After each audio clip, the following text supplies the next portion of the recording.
आज की कहानी है एक ऐसे नौकर की जिसका अफेयर एक राजा की पत्नी से हो जाता है और ये बात जब उस राजा को पता चलता है तो वो अपनी जान बचाने के लिए पहचान छुपाकर एक चर्च में जाकर काम करने लगता है। लेकिन उसे नहीं पता था कि इस चर्च की नन्स जो दिखने में धार्मिक हैं, असल में उनकी जिंदगी बहुत ही मुश्किल और अजीबोगरीब इच्छाओं से भरी हुई है। और यहाँ आने के बाद उसके साथ कुछ ऐसी चीजें होने लगती हैं जिससे न सिर्फ उसकी जिंदगी बल्कि सभी नन्स की जिंदगी भी पूरी तरह बदल जाती है। सो हेलो दोस्तों, मेरा नाम है इशिता और कहानी शुरू करने से पहले आप सबको बता दें कि हमारा ये वीडियो सिर्फ एंटरटेनमेंट और फिल्म के कंसेप्ट को समझाना और उसका एक्सप्लेनेशन करना है। हमारा उद्देश्य किसी भी धार्मिक आस्था या मान्यताओं का अपमान करना नहीं है। अगर आपको कोई भी वीडियो क्लिप या बातों से डिस्कम्फर्ट फील होती है तो आपसे रिक्वेस्ट है कि इस वीडियो को सिर्फ और सिर्फ एंटरटेनमेंट के पर्पज से ही देखें। तो कहानी की शुरुआत में हम फर्नांडा नाम की एक सिस्टर को देखते हैं जो अपने गधे को पकड़कर जंगल के बीच से चर्च की ओर आ रही होती है। चर्च में पहुंचने के बाद जिनेवरा नाम की दूसरी सिस्टर आकर उससे पूछती है, कल रात तुम कहाँ थी? फर्नांडा कहती है, हमेशा की तरह कल रात भी मेरा गधा भाग गया था और उसे ढूंढते ढूंढते सुबह हो गई। जिनेवरा कहती है, मैं तो हर रोज अच्छे से गेट लॉक करती हूँ, फिर हर रात ये भाग कैसे जाता है? दोनों बातें कर ही रही थीं कि वहाँ से चर्च का माली लुर को गुजरते हुए उन्हें गुड मॉर्निंग कहता है, पर बदले में दोनों उसे डांटने लगती हैं और वहाँ से भगा देती हैं। अब अगले सीन में सभी सिस्टर्स चर्च में जाकर सुबह की प्रेयर करती हैं, जिसके बाद वहाँ की सुपीरियर सिस्टर मरिया फर्नांडा से पूछती हैं, तुम कल रात कहाँ थी?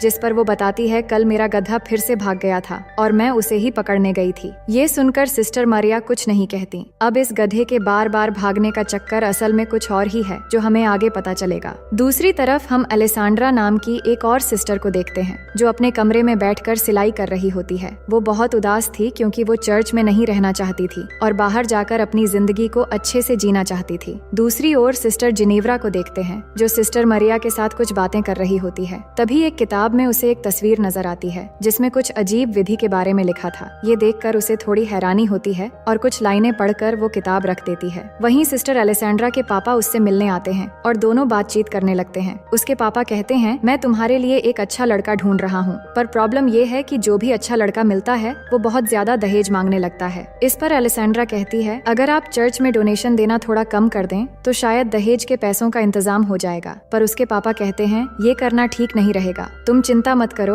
और अपने करियर पर ध्यान दो। शादी हो या ना हो, पर तुम एक बेहतरीन तरीके से जिंदगी जी सकोगी। ये सुनकर एलेसांड्रा बहुत दुखी हो जाती है क्योंकि वो शादी करके ही एक अच्छी और खूबसूरत जिंदगी जीना चाहती थी। अगले दिन हम तीनों सिस्टर्स को एक साथ देखते हैं जो अपने बुने हुए कपड़ों को ले जा रही होती हैं। एलेसांड्रा अपने पापा से की गई बातचीत दोनों सिस्टर्स को बताती है, जिसे सुनकर वो भी दुखी हो जाती है। तभी वो वहाँ लुर्को को देखते हैं जो कुछ काम करते हुए उन्हें अजीब नजरों से देख रहा था, पर ऐसा करते हुए देखकर वो तीनों उस पर भड़क जाती है और अपने दिल की भड़ास निकालने के लिए अंदर आकर उसका सामान फेंकने लगती है। और इतने से भी उनका मन नहीं भरता तो वो उसकी पिटाई भी कर देती है। दूसरी तरफ हम इस चर्च के फादर टोमासो को देखते हैं जो सिस्टर्स के बुने हुए कपड़े बाजार लेकर जाने के लिए निकलते हैं। रास्ते में लुर्को उनसे मिलता है और कहता है, मुझे माफ कर दीजिए फादर, अब मैं इस चर्च में काम नहीं करना चाहता। इस पर फादर उसे समझाते हैं कि अब आगे से ऐसा कुछ नहीं होगा, लेकिन लुर्को नहीं मानता और वहाँ से चला जाता है। इसके बाद हम चर्च से कुछ मील दूर एक घर में लॉर्ड ब्रूनो नाम के एक जमींदार आदमी को देखते हैं जो अपनी पत्नी फ्रांचेस्का के साथ खाना खाते हुए बातें कर रहा होता है। पर फ्रांचेस्का का ध्यान उनके नौकर मसेटो की तरफ होता है और मसेटो भी अपनी मालकिन को देख रहा होता है। दोनों को देखकर ऐसा लग रहा था कि उनके बीच कोई चक्कर है। फिर रात होते ही हम देखते हैं कि फ्रांचेस्का और मसेटो बिस्तर में एक राउंड खत्म कर चुके हैं। फ्रांचेस्का कहती है, मेरा पति मुझे खुश नहीं कर पाता, बस अपनी शानो शौकत की बातें करता रहता है। इसके बाद दोनों दूसरे राउंड के लिए तैयार होने लगते हैं। तभी कमरे में ब्रूनो के आने की आवाज सुनकर मासेट्टो खिड़की से कूदकर भागने की कोशिश करता है, लेकिन ब्रूनो आकर उसको पीछे से देख लेता है और उसका पीछा करते हुए सभी नौकरों के घर में चला जाता है। मगर मसेटो पहले पहुंचकर सोने का नाटक करने लगता है। इसके बाद ब्रूनो सभी नौकरों को चेक करने लगता है कि किसकी हार्ट बीट तेज है और चेक करते हुए जब मसेटो के पास आता है तो उसे शक हो जाता है कि यही वो नौकर है, पर अंधेरा होने की वजह से वो उसे पहचान नहीं पाता, इसलिए उसके कुछ बाल काट लेता है ताकि सुबह होने पर उसे पता चल जाए कि इस तरह के हिमाकत करने वाला असल में कौन था।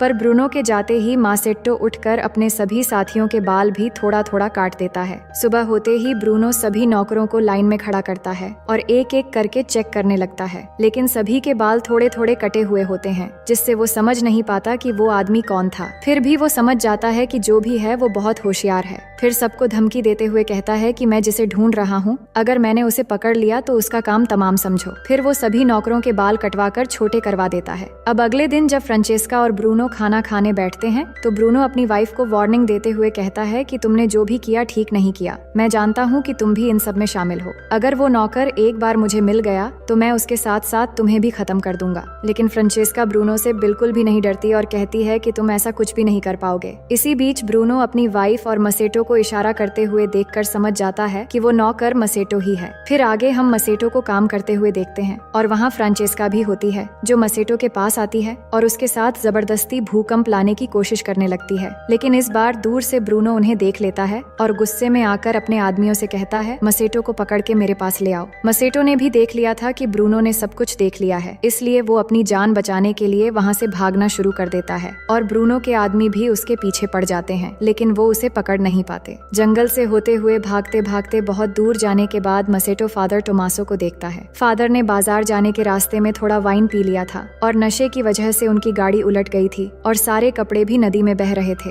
मसेटो ये देखकर फादर की मदद करता है और सारे कपड़े फिर से इकट्ठा कर देता है। इससे फादर बहुत खुश होते हैं और जब उन्हें पता चलता है कि मसेटो का कोई घर नहीं है तो वो उसे अपने साथ चर्च में ले आते हैं। फादर उसे कुछ खाने के लिए देते हैं और कहते हैं कि चर्च में तुम्हें गूंगा बहरा बनकर रहना पड़ेगा, नहीं तो चर्च की सिस्टर्स तुम्हें बहुत परेशान करेंगी। अगले दिन सुबह फादर मसेटो को सिस्टर मरिया से मिलवाते हैं और कहते हैं कि मैं एक आदमी को लाया हूँ जो हर काम में माहिर है, पर ये गूंगा बहरा है इसलिए इसे यहाँ लेकर आया हूँ ताकि ये लुर्को की जगह काम कर सके। ये सुनकर मरिया भी उसे काम पर रख लेती है। अब उसी दिन से मसेटो काम पर लग जाता है, पर सिस्टर अलेसांड्रा और फर्नांडा को नहीं पता था कि मसेटो को काम पर रखा गया है। तो फर्नांडा उसे घुसपैठिया समझकर भागते हुए उसके पास आती है और एक कुल्हाड़ी से डराकर उससे पूछने लगती है कि तुम कौन हो। तभी सिस्टर अलेसांड्रा जल्दी से मरिया को लेकर आती है और मरिया आकर उन्हें बताती है कि ये उनका नया माली है जिसका नाम मसेटो है और ये गूंगा बहरा है। फिर मरिया की बात सुनकर फर्नांडा उसे छोड़ देती है। इसके बाद हम सिस्टर मरिया और अलेसांड्रा को देखते हैं जहाँ मरिया बताती है कि तुम सिस्टर्स ने मिलकर जो कपड़े बुने थे वो फादर से बाजार जाते समय लुटेरों ने जबरदस्ती छीन ली।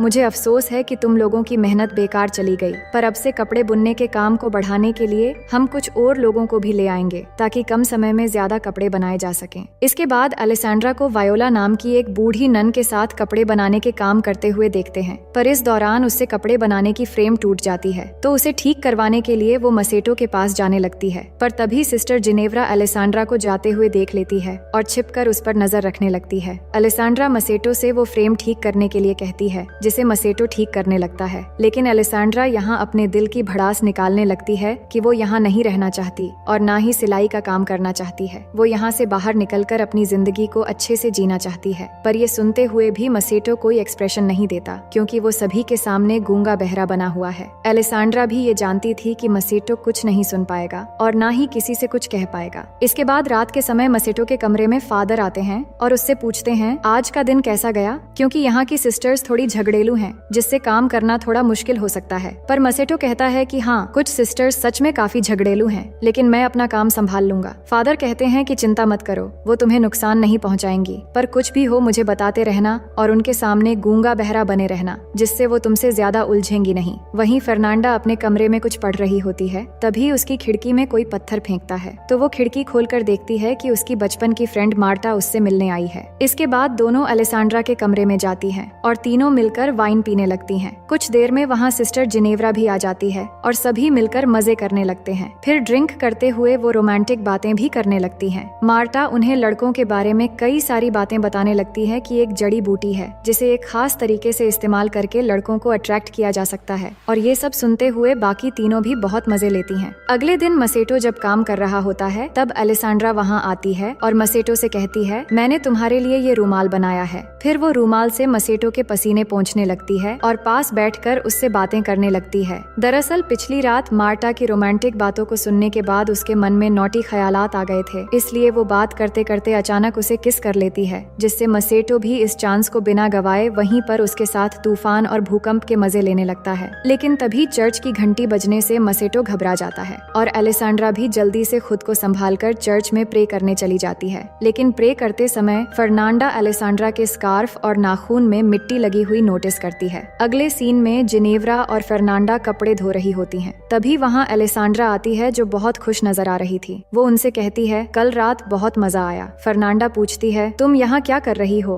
और तुम्हारे तुम्हारे कपड़े इतने गंदे कैसे हो गए? जिस पर वो कहती है कि मैं उस नए माली के साथ उसके कामों में हाथ बटा रही थी जिससे कपड़े गंदे हो गए। ये सुनकर उन दोनों को यकीन नहीं होता क्योंकि अलेसांड्रा कोई भी काम नहीं करती थी, पर फर्नांडा काफी शातिर थी। वो समझ चुकी थी कि अलेसांड्रा जरूर कुछ छिपा रही है। फिर आगे हम फर्नांडा और मार्टा को जंगल में देखते हैं जो उस जड़ी बूटी को खोजती हैं। फिर वो उस जड़ी बूटी को उबालकर एक लिक्विड तैयार करती हैं, जिसके बाद मार्टा फर्नांडा की आंखों में उस लिक्विड की 2 बूंद डालती है और फिर उसकी उंगली में कट लगाकर थोड़ा खून लेकर उसके गालों पर लगाती है। लेकिन ये सब जिनेव्रा छिपकर देख रही होती है। इसके बाद फर्नांडा और मार्टा मसेटो के कमरे में जाती हैं, जहाँ फर्नांडा उसे चाकू दिखाकर डराती है। फिर दोनों मिलकर मसेटो को अपनी तरफ अट्रैक्ट करने की कोशिश करने लगती हैं। मसेटो को ये सब अजीब लगता है कि ये उसके साथ क्या कर रही है, पर धीरे धीरे वो भी अपना कंट्रोल खो देता है। जिसके बाद तीनों मिलकर इस तूफान और भूकंप का भरपूर मजा लेते हैं। फिर अपना काम खत्म होने के बाद दोनों घर से बाहर आ जाती हैं। तभी वहाँ आकर उन्हें जिनेव्रा मिलती है और पूछती है, तुम दोनों यहाँ क्या कर रही हो? जिस पर वो उसकी बातों का कुछ खास जवाब नहीं देती